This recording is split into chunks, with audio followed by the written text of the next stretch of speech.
Good morning. I am so glad we get to be together today. We're doing a special gratitude practice in honor of Thanksgiving this week. Please find the right supports to be comfortable in your reclined bra strap supported position. I should come up with a better word for it. But we're going to start here to really open the front line, to open the heart space. So you might use a rolled up blanket or towel. If you use a block, you'll probably want something under the head, because once you are reclined with head touching the floor, I'd love you to be able to really welcome that pressure from underneath that presses the ribs just down below the shoulder blades up, and it allows your wingtips of your blades to tuck in, perhaps palms rotating open to the ceiling. You might begin with some rolling of the head side to side to explore what is in my neck and my upper back today. And of course, they are connected. If you feel tension in one or the other, most certainly the other part is involved. Let's begin, please, with a few sighing breaths. Nice calming for the amygdala, the alarm center. Acknowledging that in this moment, there is nothing to know, nothing to do, nothing to accomplish or prepare for.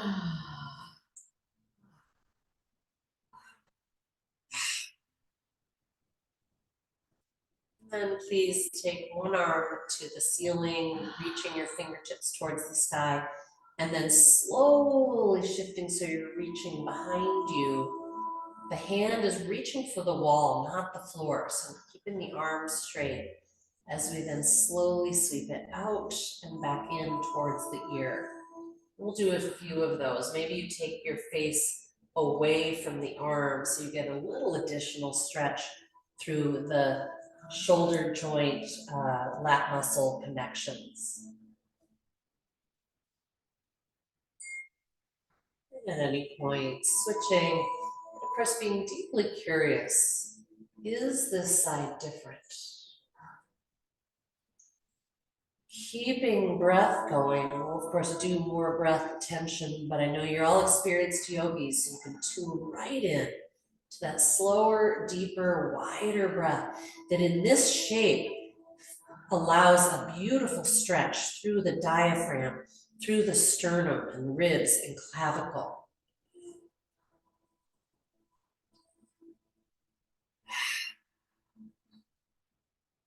And you feel complete. I'm going to invite you to come off by rolling a little to the side.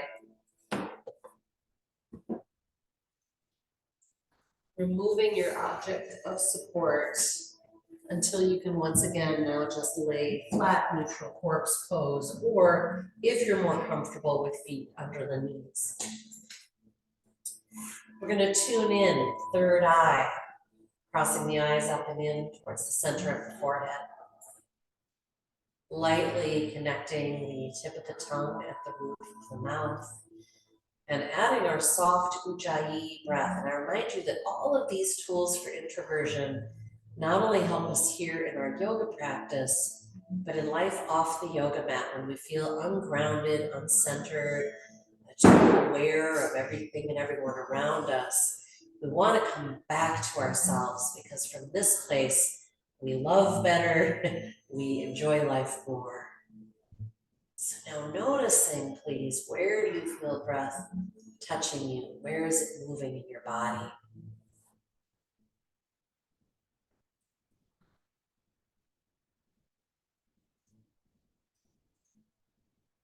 Can you invite it to be a little deeper, wider? Can you invite it to move into the full 360 of your body? So not just the front, but the sides, the back. Feel it moving up and down in your whole torso. This is really critical, I think, to feeling gratitude, which we talk about a lot this time of year. And yet it has to be more than an idea or a concept. We have to have bodies that feel alive and present. And just thinking the thought, thank you, can help. But we want to provide more support than that. So let's deepen our breath with compression and expansion breathing. Your next exhale, firmly draw the belly down towards the spine. Anchor the back into the floor. You should feel the pelvis tilt up, softening through the neck throughout this powerful core engagement. There's nothing left. Relax and allow yourself to be breathed. We're going to continue compression and expansion breathing. As we do our empty and compression, we're getting out, hopefully, at least like 90% of exhale, stale breath. In our normal breath, it's maybe 60 to 70%. So just this act, getting out all that stale breath, is powerful. That next inhale then will give you more oxygen, a greater sense of presence, being alive, truly help up your life force, your immunity, and so on. I also find compression expansion breathing being really helpful for reorganizing our breath apparatus. I know that seems like a big term. Well, all I'm really saying is that a lot of us chest breathe, kind of a low-grade fight or flight. And in this practice, by focusing on creating a vacuum, a complete emptying, those new inhales that come in should involve the whole diaphragm, the abdomen, and all of a sudden, every breath you're taking sends the message, I am whole, I am well, I am safe. And from here, I feel deep gratitude for so much.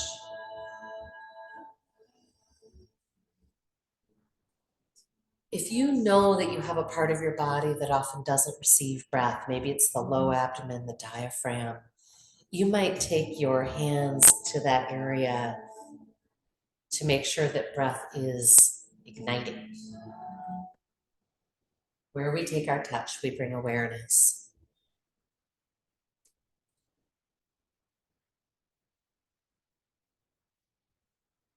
We're going to do just a few more compression, expansion breathings, breaths.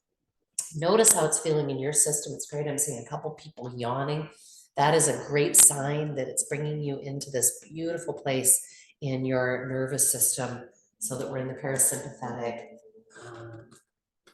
Helps us come into rest and digest a whole lot more. All right.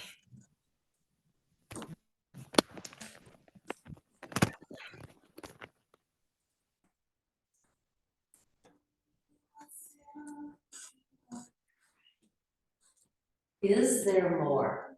As you take this last breath, ask at the very end of the exhale, the very end of the inhale, is there more breath to be emptied, to be filled? Let's create containers that can live this life fully.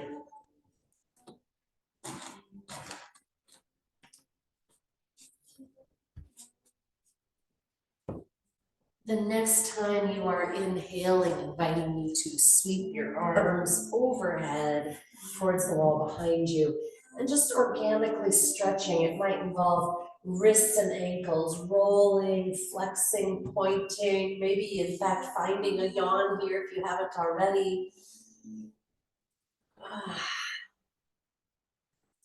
On your next exhale, guiding the right knee into the hands, release wind pose. And I hope you'll remember some of these postures, but this one in particular, so great in preparing for wonderful feasts and meals.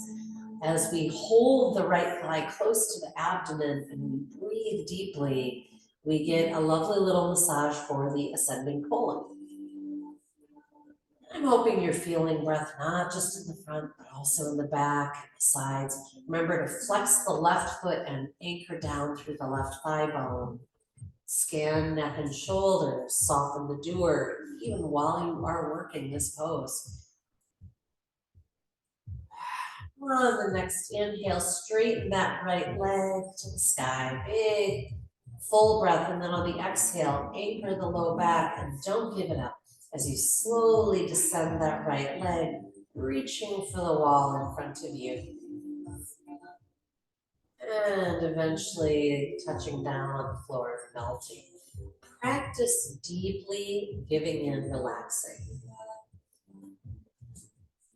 Let's guide the left knee into the belly, hands anchoring, no wings, no shrugs. Right heel flexed, right thigh anchoring. Some of us will even get a stretch here through the quad, hip flexors, and so on. I didn't mention it on the other side, but of course you're welcome to do any little movements with the thigh, right and left. Please tune in to deep, deep massaging breath. You can even tuck an object, by the way, between the thigh and the belly, a soft cushion or rolled up towel. I wouldn't use like your pork block or anything, but that can create additional pressure into the digestive organs, in this case on the left side, descending colon. Let's do one more full breath.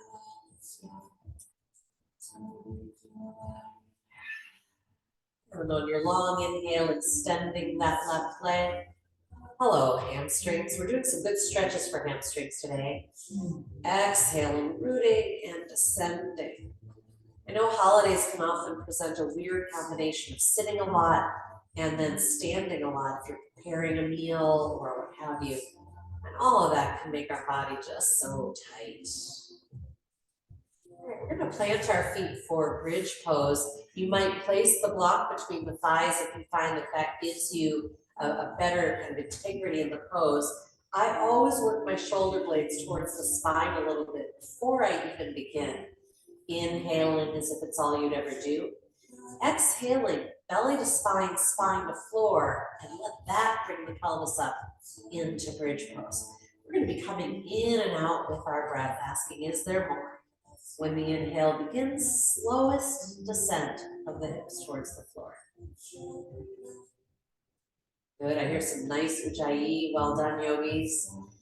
And again, exhaling and rising, inhaling, descending. This is to your breath timing. Deep sense of listening inward to the muscles that are working on the back body. And these are areas that we tend to be tight but weak. And this movement and posture can be marvelous for balancing that out. Again, a really great posture to practice on these days where you might end up sitting a lot with family or in a car, again, or standing, kind of leaning forward, bent over a focused project, food of some kind perhaps. Waking up posterior chain. If you ever feel low back or kind of sacral pressure in this, think about tucking the tailbone, kind of tilting the tailbone and the pubic bone up a little bit if that's happening. Okay, let's do one more. We're going to hold here and add our foot hover. So as you're ready, raising one foot just slightly off the floor and then the other. If this is just too darn hard, bring your feet closer together. And scanning your body for unnecessary tension, trying to relax through the neck. Breathing. And the breath tells us, I'm whole, I'm well, I'm safe. Gosh darn it, I'm having fun. The next time you complete your cycle, right, left, release. And then we'll walk the soles of the feet together in relaxed butterfly. And I'm just going to rotate my palms open towards the ceiling. You can check in again with those shoulder blades and see if they want an extra little tuck so the neck is really relaxed. Welcoming that gentle little stretch through the inner thigh, etc. And then if you'd like, turn it to a strengthening pose with me. Start with belly to spine, spine to floor, and then raise the hips slightly off the floor. It doesn't take much, usually an inch or two. Here, there's literally nothing to do but attend to the breath. Asking, is there more? Noticing, of course, too, just what's happening in your muscular body. Do you feel, I hope, some really good strengthening and waking up in inner thigh, glutes? Look at areas that we tend to be tight and weak. We'll hold for another 3 or 4 breaths. You can actually do this posture for up to like 3 to 5 minutes if you want to. We usually hold a minute or less. And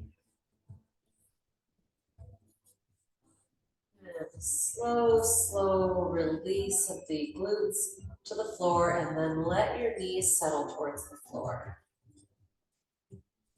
And then anytime you'd like, just relaxing those legs down and out into corpse, or I like to take mine a little wider than the regular corpse pose. Nice long inhale. We're going to be coming into abdominal pumping. So on your exhale, please draw your abdomen towards your spine. I know it's a little dark today, so I'm coming towards the screen so you can see me.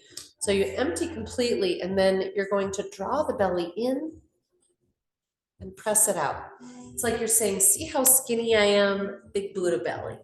And this will give a total digestive massage, pumping fresh blood into our organs. I really appreciate this about yoga. So often, whatever we're doing, and the reason we think we're doing it, it has like, 10 other benefits. You're literally communicating with your entire body right now. When you need to breathe, please do. We're going to do 2 more rounds, a total of 3.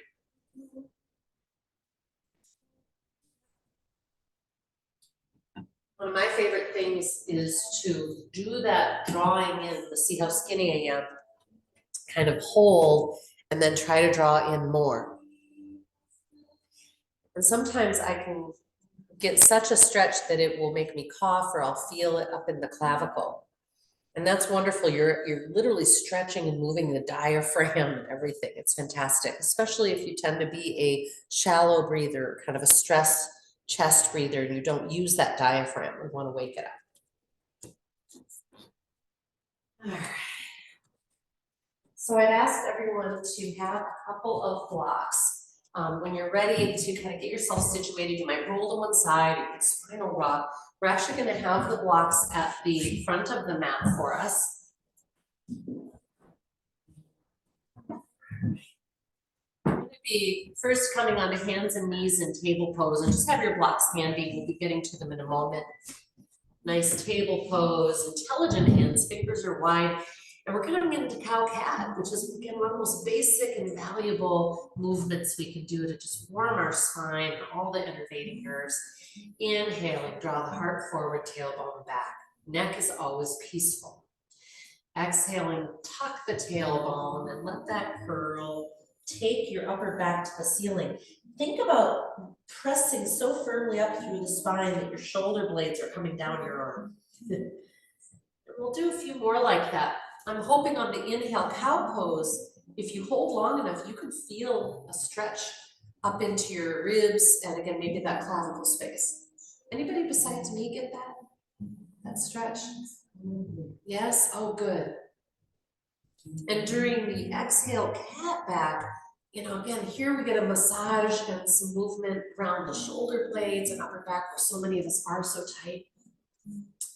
The next time you're in cat back, send the ribs left and head right. Then I'm going to take ribs right and head left. You could even rotate and look behind you. And having the neck be relaxed and happy is so important to our mood. I find I'm much more generous when I'm in a body that is not in pain or super tight or constricted or compressed. All right, let's come into our first downward facing dog. So tucking that tailbone into cat back, curling the toes under, and then just sending those hips up. And we're gonna spend a few breaths here just exploring strength and tension, pedaling one foot towards the floor at a time. Breathing deeply. You might find on the inhale that you want to kind of come forward just a little bit. Then on the exhale, there's room to deepen, sending the torso towards the thighs.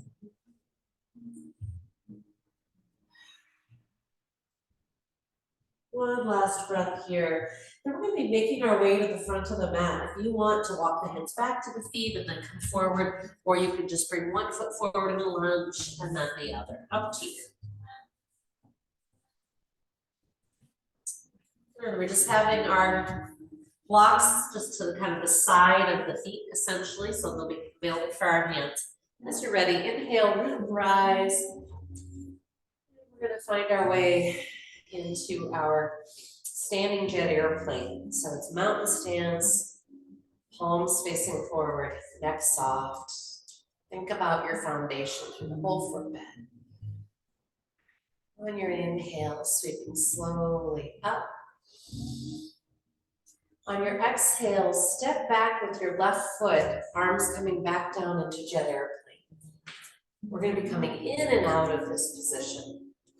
Taking a nice long inhale. Here you maybe want to sweep the arms up to get a little stretch. Powering down through that back heel.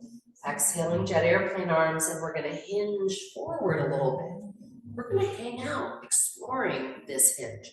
I want to make sure my right hip bone's drawing back, left hip bone drawing forward. I have my back foot flat rather than in crescent lunge on the ball of the foot. So see what works in your body. If you're doing what I'm doing, you probably need a shorter stance. And I'm going to slowly hinge a little bit more, letting that right butt do some good work. Boy, do I have a stretch through my back calf. And then I'm going to just connect with the blocks. So maybe you've got them in their mid position. If that feels too far, you take them up to a nice high position. Shoulder heads activating down the back, neck in alignment, neither dropping nor reaching for this moment. Good. Think about that belly you used during compression exhale and get it connecting to your spine.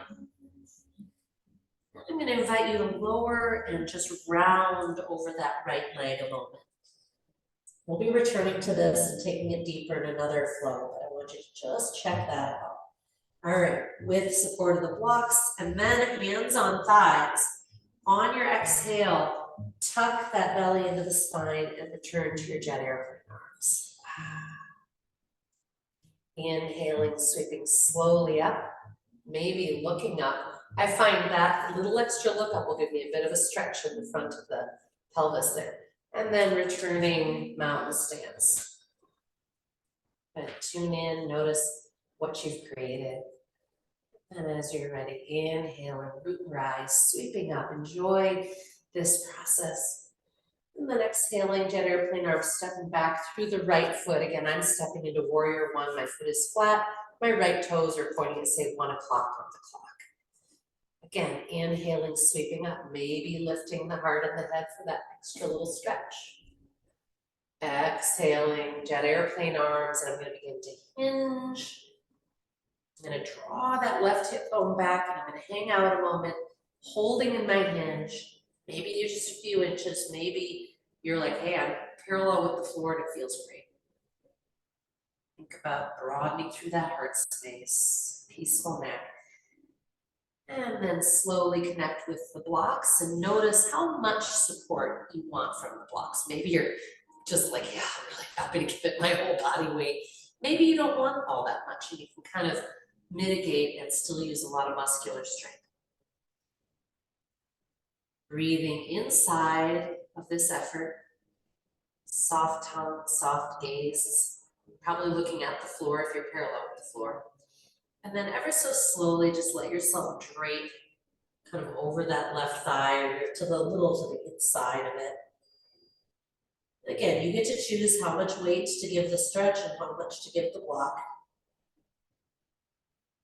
When you're ready to come up, I usually put hands on thighs, nice tuck of the tailbone, cat back, and returning. When you feel ready, prayer hands, mountain pose. And you might check in with your neck. Feel good sometimes, put a little collar around it, etc. Is that all feeling good? Mm-hmm. Good. Anything crinky or bad about it? All right. So keep playing with your blocks in this one.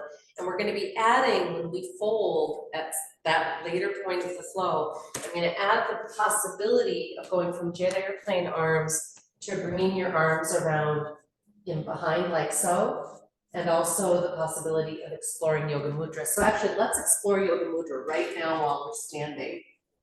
I'm gonna turn the heat down. I think I finally got us hot enough, am I right? Yeah. Fantastic. See, between our ability of modern conveniences like furnaces and then our ability to do yoga and create our own furnace, we don't have to fear winter. It's great. All right, so you're gonna be offered both those arm options. Here we are in mountains, standing, jet airplane, broadening through that heart space. Check in that your neck, that it's a weeble wobble, and the shoulders are sliding down with gravity. Again, let's create a body that is soft and then can feel that much more joy and goodness.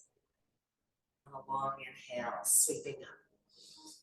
On your exhale, you'll step back right foot into your jet airplane arms. Enjoy the flight, the journey of stepping backwards, which will be a little different. On the inhale, sweeping slowly out and up, maybe adding a heart lift. Exhaling, jet airplane arms again. Keep reaching through those middle fingers and slowly hinging. This is basically kind of a lead up to warrior three, which we're not doing at the moment.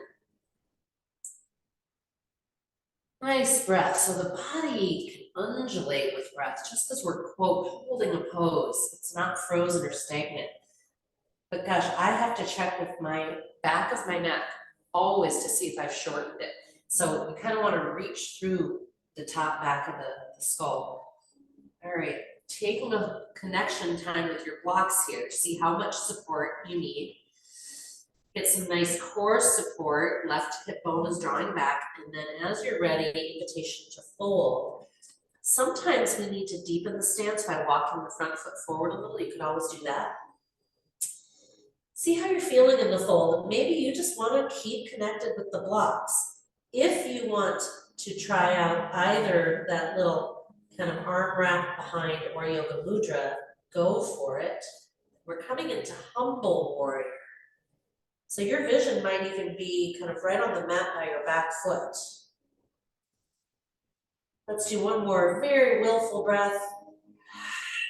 Belly to spine, press up. Standing jet airplane here, or we're in our warrior feet still, but jet airplane arms. Take a moment to regain your balance, and then we'll inhale, sweep up. Exhaling, mountain pose, prayer hands, front of the mat.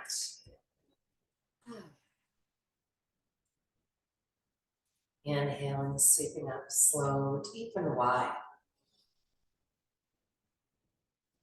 Exhaling, left foot steps back, jet airplane arms.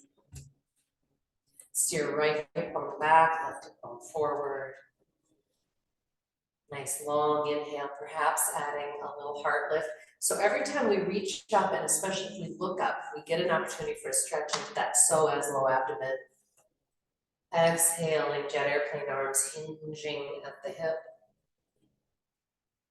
Again, your body might go as close as parallel to the floor, maybe not. You might get a hold of those blocks right away.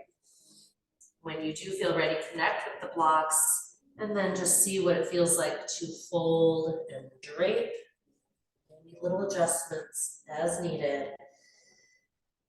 Always breathing deeply before you explore possible wrapping of the arms around behind, or yoga mudra, maybe non-dominant hand clasp.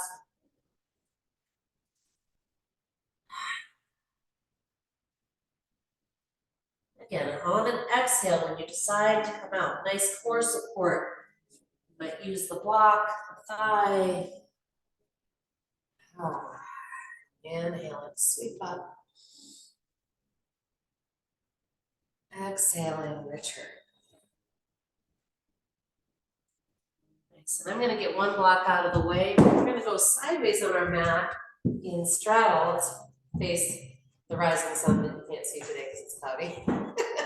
But I'm keeping one block handy because sometimes I find that to be really nice as I start to go into my straddle. Some people even, I've seen some people use two, so they've just got one under each hand. But you're going to start going side to side and really exploring the inner thighs, the hips. At some point, you might decide, hey, I don't need the blocks. It's really comfortable to get my hands to the floor. We want our feet to stay very, very rooted, no part of the foot peeling away. Looking good, yeah. What would it be like to try and let your head hang?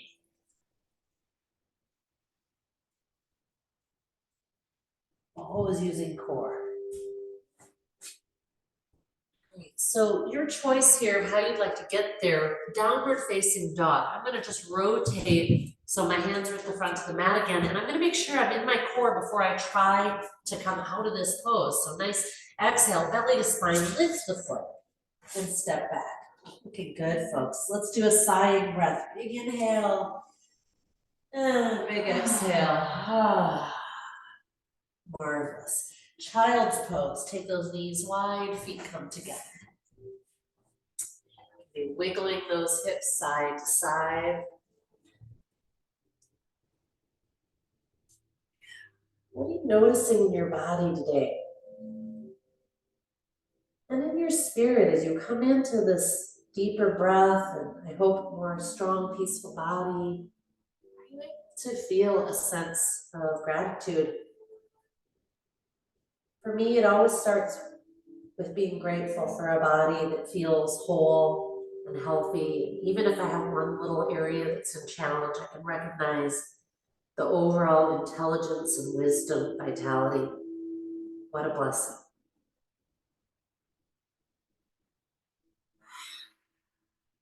Letting the breath do its magic. All right, we're gonna come in to thread the needle, which does its own magic for our shoulders, etc. I'm gonna be doing a child's pose version, but you could do a seated or standing version too, or even being up on your knees. I'm just gonna release my right hand and bring my right arm under my left, so I'm kind of settling onto my right shoulder and my right temple. And letting breath take over. Some of us might feel quite a substantial stretch through the rib cage, maybe even down into where the rib connects, lat muscles connect with the hip joints. Seeking that edge, that's what makes this yoga, that makes us yogis, is our deep attention to breath and seeking an edge. In your own time, you'll come out and create the other side. And again, that nice alternate is just bringing one arm across the front of the body, standing or seated, pressing at the elbow. I love this pose for its ability to get into this area around the shoulder blade and that upper back. Our lungs are here as much as they are here. And I hope you can feel that as you breathe.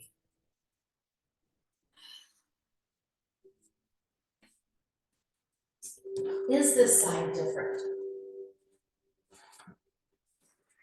Next exhale, returning both hands to the mat in your child's pose. Nice exhale, tucking the tailbone to come up on the hands and knees. We're going to come into a little flow. I'm going to give you an opportunity for dog series in a moment, but I want to check that we all feel like we know how to do kind of a strong, easy version of these poses. So I want to play with chaturanga a minute, and to get the right dimension between hands and knees, we're going to be doing knee down. I'm actually going to have you step back a moment into your plank. So I'm coming onto my feet. I've got my hands right under my shoulders. It feels really good. Then all I do is drop my knees and relax my feet. Don't drop your belly at all. Just bend the elbows an inch and straighten. Maybe 3 inches and straighten. Breathe, notice. Notice if your shoulders are sliding up at all, and anchor them down. One more. And if you'd like, now settling all the way to the floor, nice and slow. Whew, beautiful. Maybe roll out the wrists, because that's a long time to be on them at 90. And then we're going to do a little pulsing in cobra, and kind of playing also with moving it into upward facing dog. They're very kind of similar, right? Shoulder heads anchor down the back, elbows are in, pubic bone tucked. Inhaling, extend the spine in cobra, exhaling, returning. And your extension might be your forehead comes off the floor 3 inches. Maybe you're actively pressing with the hands, what we call kind of a king cobra. Or maybe you want to take it into upward dog, in which case you come into your cobra back and then just straighten your arms and power your thigh bones to the sky. You got it. You can also come to the balls of the feet if being on the tops of the feet is awkward on you or makes your feet cramp. All right, press back child's pose. Let's love up those wrists again. So we've got, again, easier, healthier versions to go to each of us if our body doesn't welcome, say, full plank. Or if you just feel that you have better control. I sometimes notice I can do full plank, but there's a little feeling of instability in my left shoulder. And when I do knee down, I can really anchor it and control that. And then I'm working the right stuff. All right. Let's find a little flow here. We're going to go into our cat back to downward facing dog. So as you're ready, a nice exhale, cat back, downward facing dog. Intelligent hands.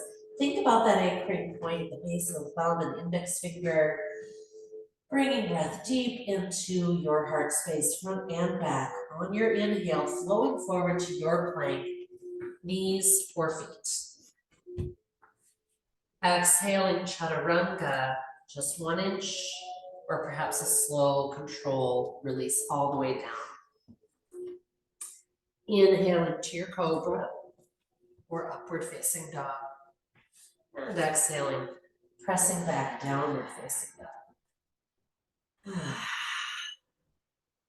Marvelous. Returning to knees, we're going to do a little shoulder tractioning. It's wonderful for releasing some of the challenges in the shoulder joint, and I think again that so much impacts our neck and other parts of us. So we want to make it happy. We're going to come down onto one forearm, and I usually just kind of make my hand into a soft fist, and my palm is facing the center line, if you will. Shoulder head anchoring down the back, core connecting to the back, and then as you're ready, you're going to traction that left forearm, or whichever forearm you put down, excuse me. You're powering down towards the floor and back towards your knee, but without moving it. And on your exhale, while tractioning the arm, you send your hips back towards the heels. Inhaling, you return to that starting position. We do about half a dozen on one side. If you're not getting much of a stretch, 2 things you can try. Number 1, make sure that you have enough space between your elbow and your knee. So you might have to walk your elbow forward. Number 2, one of my favorites is when you get into that back position and you're feeling that stretch, hang out there and take a big inhale. So normally we're only holding that through the end of the exhale, but adding breath stretch here can make a difference. When you feel ready, we'll switch. Is everybody getting something?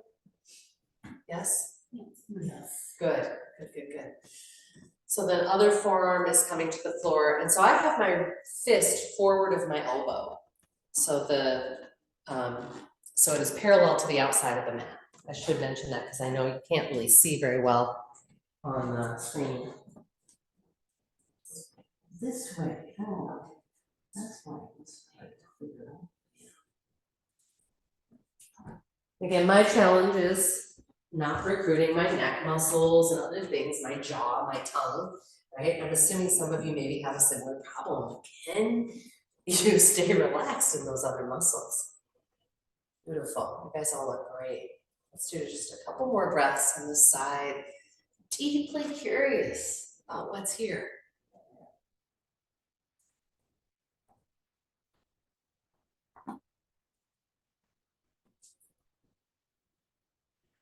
And that one's done. Come on up. We're going to hop to our butt a moment and give ourselves a counter stretch for the chest, the arms. So in this pose, we have an opportunity to really use the triceps and get a good stretch through the biceps, which again, a lot of us are so kind of forward rotated that those are out of sorts. It is a little wrist intensive, so maybe love them up right now. And we're just going to do 3. And if that's too much, do 1. I'm gonna plant my hands flat with my fingertips facing my butt. I'm gonna rotate shoulders down and back. I'm keeping my chin kind of tucked because I don't want my chin lifted and all these muscles tightening up. I'm gonna just take a nice big inhale, and on the exhale, only pressing the hips up, pushing the floor away vigorously as I raise my hips. And inhaling, descend. You guys feel some of that front arm stuff? Yeah, okay, good. I'm seeing some yes, facial expressions. Again, if it hurts or feels wrong, you know, feel like something's being pulled, we don't want that, but we're looking for that good stretch. Let's do one more. Push the floor away and release. Marvelous. Grab your block, or if you prefer a soft one, we're bringing it under the sacral triangle. So what you just did is a very active way of opening the front body. And now we're going to do a much more passive way. So we're going to settle our pelvis onto the block right at the sacral triangle. You don't want it in the low back curve. I'm just going to hang out first with the knees bent. That gives a marvelous tractioning opportunity for that low back. If you've been doing a lot of forward bend stuff, whether it's firewood or, again, even just cooking, it's a lot of like hinging forward. Feel really good. And then we're going to explore opening the whole front line by extending the legs until our body is just sort of draped. If your pelvis kind of tilts or dumps forward and down when you do that, you need to shift your body up or your object down.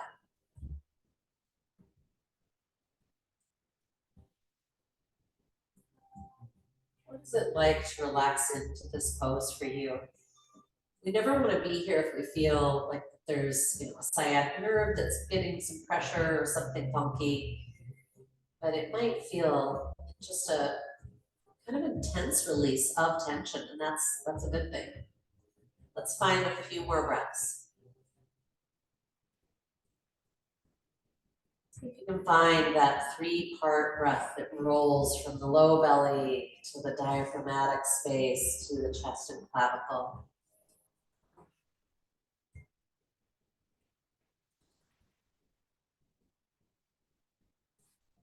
As you're ready to come off, plant the feet, slowly release. And notice what's needed. Often a little knees to belly is welcome. You might rock a little side to side. And we'll be coming into spinal twist. And I have found for a lot of people, if you're doing embryo pose, which is, I think, the most kind of welcoming of the spinal twist, having a little something between the thighs or the knees can be useful. It's going to keep that top leg from hanging and pulling on the back. And then some people like having something under the head. It really depends on how tight you are. So when you come down onto your side, if you're able to take your shoulder and kind of scooch it towards the outer edge of the mat, then it'll be much easier for your head to lay directly on the floor. See what you think. And we're gonna take that top arm and open it up and let it hang out behind us a moment. Maybe you want to do a few more sighing breaths. Either way, nice deep breath. Inhale, demanding space. The exhale, giving it back.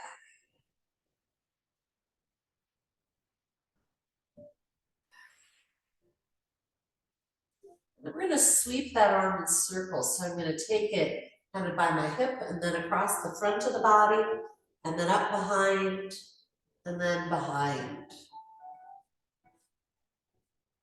Circle in front, up, back, behind. And as we hold for 1 or 2 or 3 more breaths, whatever your body would like, maybe you want to play with extending that top leg. It can give a marvelous stretch through the IT band. You can use your floor hand potentially to support under the calf.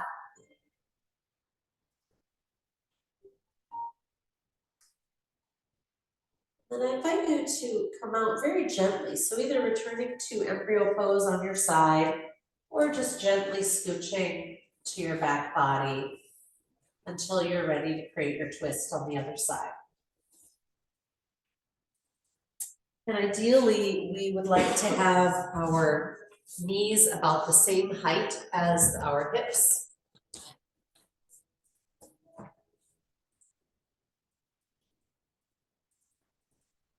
Feet flexed, and again, with that object between the thighs, we've got a lot of stability for the low spine. This is important, and I think this will make sense to all of us on both a physical but a kind of metaphoric emotional level, which is that when we feel safe, we are able to open and sometimes release old or stored tension or pain. If we feel unstable, unsafe, vulnerable, we just tighten around that. So again, we can think about that dynamic both in terms of our body, but also our heart and emotional self. So nice to be here with you this morning in the candlelight.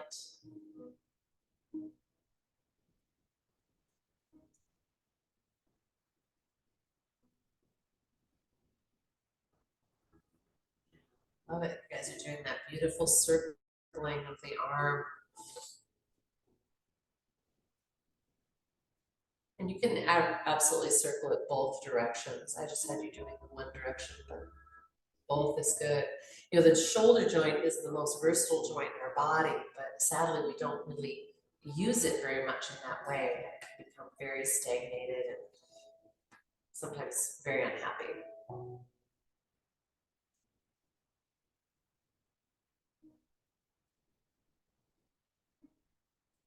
Would it feel good to extend that top leg? And you're always curious and watching, is this different than when I did it on the other side? What is it like to breathe here and soften around it? Can I do that?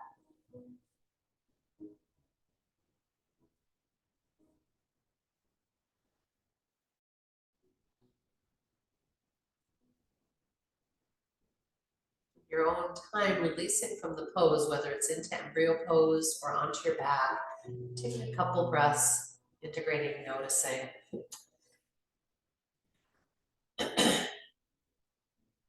We're going to make our way up onto our feet again. So if you want a spinal rock or however you'd like to get there, we're going to do some more shoulder stuff, heart opener stuff. In fact, it was great. We had someone who came this morning with a little kind of catch behind the shoulder blades, and another yogi was like, oh, I always do eagle arms when I've got that going and it helps. And I'm like, yeah, and eagle arms is such a great heart opener, heart space opener, even though it seems like we're compressing at the front, but we're opening this space. And it's interesting, if you ever look at drawings of chakras, like those posters, you know, if you look, the energy spiral is always coming in from the back. So this is a really important part of being kind of open, centered, life-filled bodies and beings versus kind of collapsed, etc. We really want that balance. Eagle arms does not always work for everybody for whatever reason. If it bothers your elbows or something, I would just repeat your thread the needle standing version.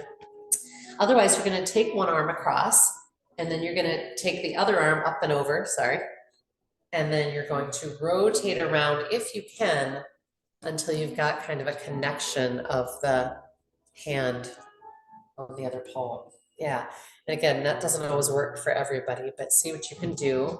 Once you've got a hold of that, you can kind of slide the elbows up and back down a little bit. This is all very slow, by the way. There's some really minute passageways for nerves and stuff all along our clavicle. We don't want to be winging around. Find a place that feels great and take the biggest, most thoughtful breath you can. And ever so slowly unwinding. Yeah, how'd that feel? Good. Take the other arm in front, other arm up and over. And so the more you can get the crossing arm above the elbow of the bottom arm, the easier it becomes to wrap around and get the hands connected. You might just observe right away, is this different on this side before I even add these movements?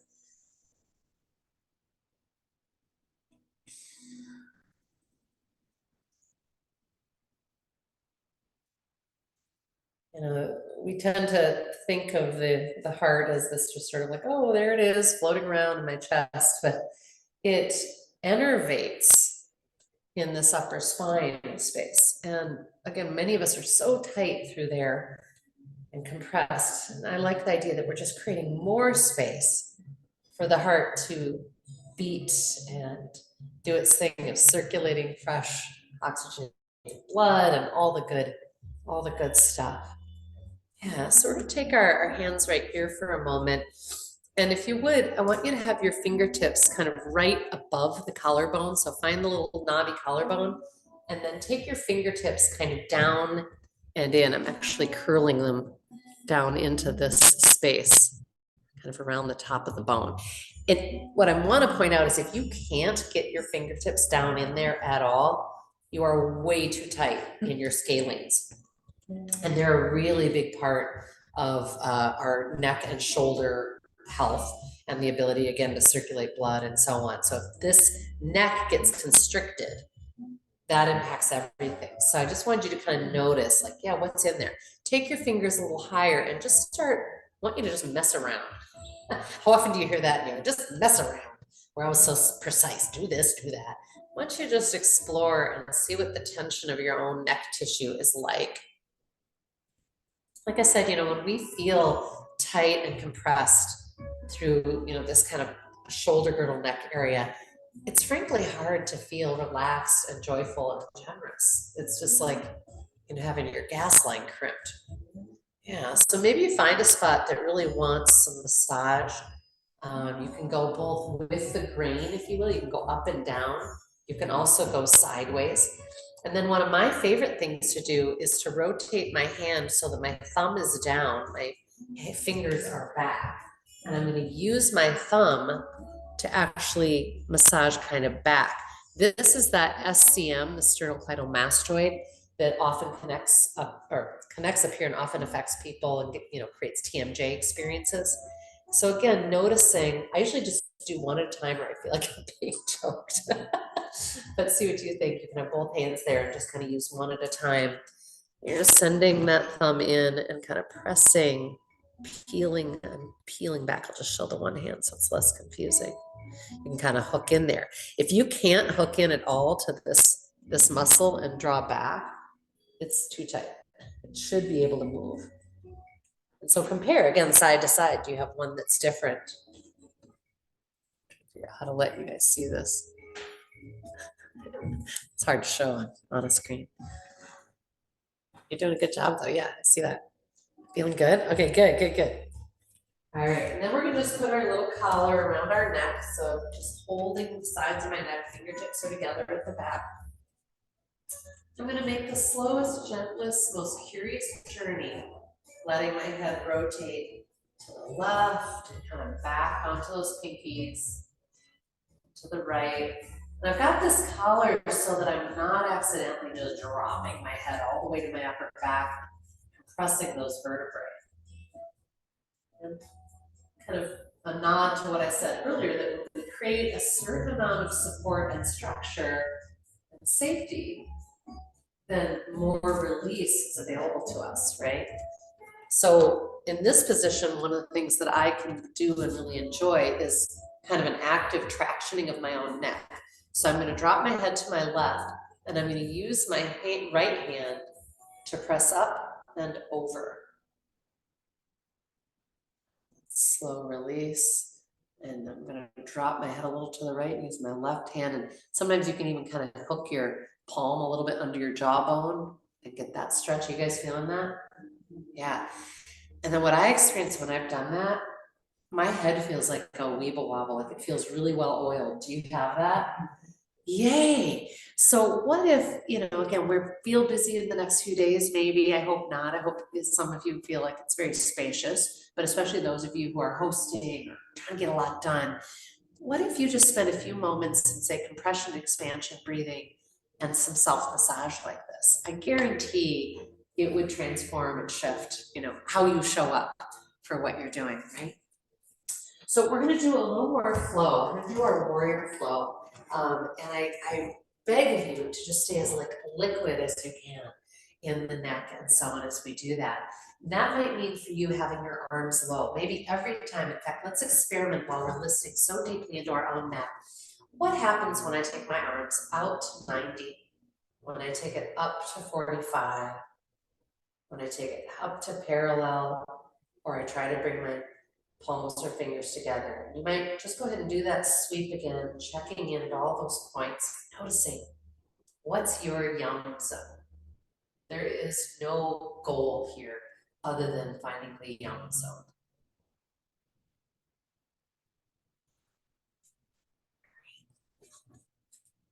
And so we already experienced warrior one stance today, where we're flat on the foot with the toes out a little to the side of noon, if you will.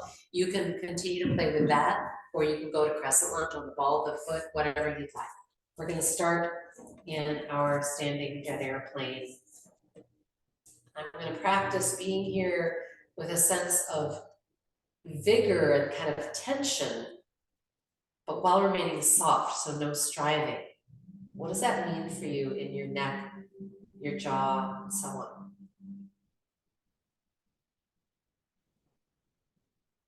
A long inhale, sweeping slowly out and up. Exhaling, prayer hands, left foot to knee lift, standing crane. Nice long inhale. Slowest exhale, journeying back to your version, warrior one or crescent lunge. Finding your arm position. And maybe yours is prayer hands, or maybe you crave more yoga mudra. Beautiful breath, rising and settling in the body so that even as we hold the pose, it is not stagnant. One more.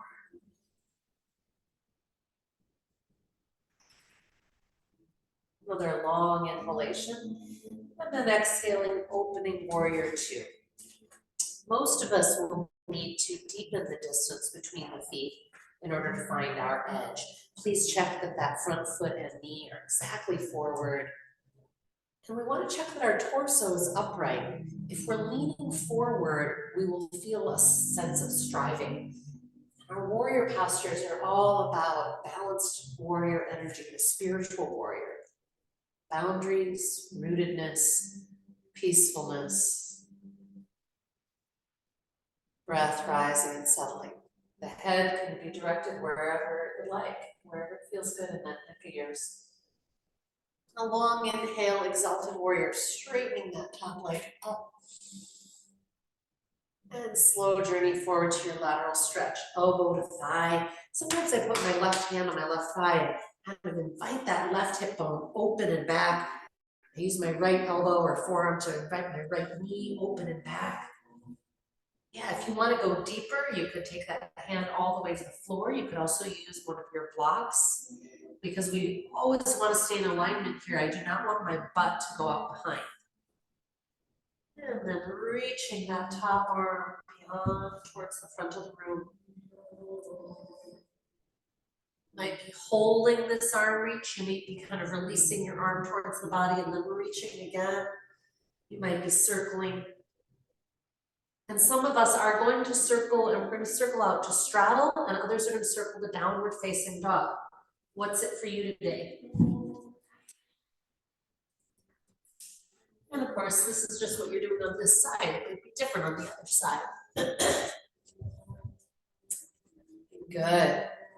If you are in dog series, or went to downward dog, you might go into dog series. You might end up just dropping to your hands and knees for cow cat.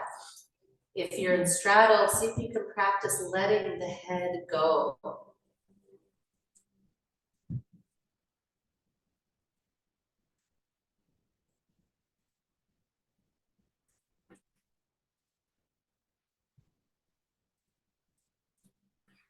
And we're going to find our way to the front of the mat for our warrior flow on the other side. If you're in downward facing dog, you might walk the hands back to the feet, or you might step or jump to the front of the mat.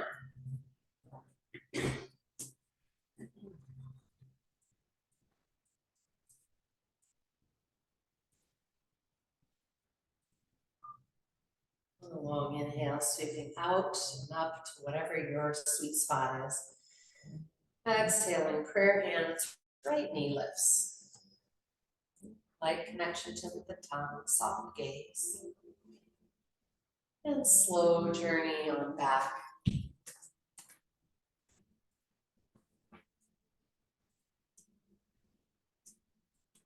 Some people enjoy holding static, others like movements, slicing arms or windmilling arms.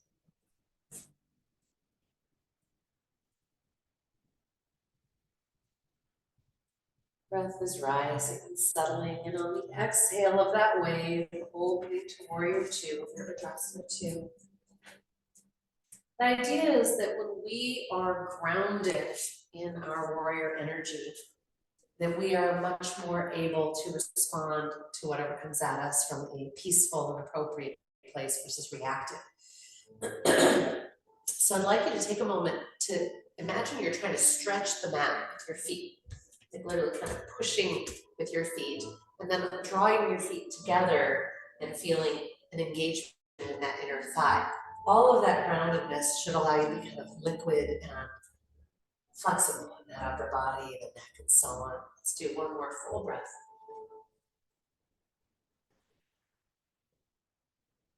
Inhaling, exalted warrior. Forward towards lateral stretch, taking all the time as needed to adjust the pose, scooching that front foot, opening the hip and knee away, making sure the pelvis is pressing towards the center line. Maybe your hand is on a block, maybe your elbow's still on your thigh, maybe you're playing with that reach. If you're reaching beyond the head, you can also play with bringing your arm a little behind the ear or that direction. Sometimes that will just create this marvelous edge along the side body. When you're ready to come out, maybe you're circling, and again, maybe moving to downward facing dog, maybe moving to straddle, your pick. Yeah, so I love it when I see people go to downward dog and they immediately start pedaling. It's so great getting into the back body that way. So maybe you're moving in dog series, maybe you come into cow cat again. Notice what your body is asking for. We're going to be returning to standing for some balancing. And you're welcome to get there however you'd like. Enjoy the journey. I love walking my hands back to my feet and downward facing dog, feeling that active pushing of the arms.